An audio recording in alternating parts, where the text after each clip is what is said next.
Hello everyone welcome to learner. तो आज आम देखा तीन तुंडर किसी इंपोर्टेंट एमसीक्यू है। तीन तुंड किए लिखते ना भुवनेश्वर बेहरा लिखते।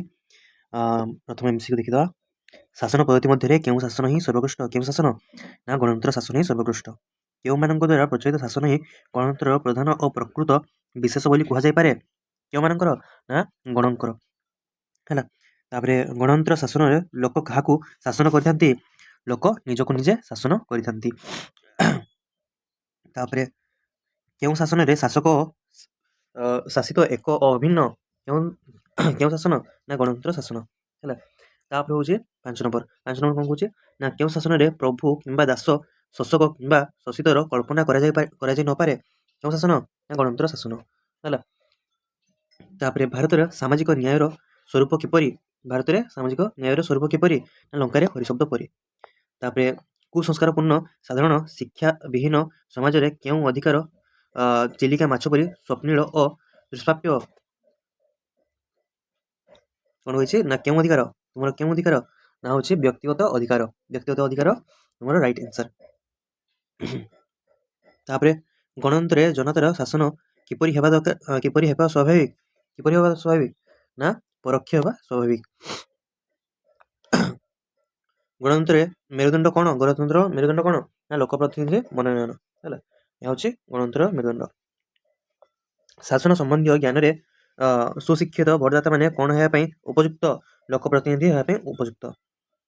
अधिकार तथा कर्तव्य ज्ञान संबंध में अज्ञ देशर जनता उपरे गुण अपेक्षा कौन विशेष काम करे गुण अपेक्षा कौन विशेष काम करे प्रोपेगेंडा अधिक काम करे।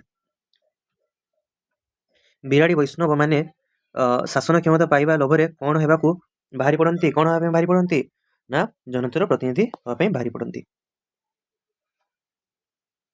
क्या देखी गोसाई देहरु गम गम झाड़ बहीगला क्या देखी क्या देखी गोसाई गम गम झाड़ बहीगला ना क्या ना पाणु को देखी गम गम झाड़ बहीगला।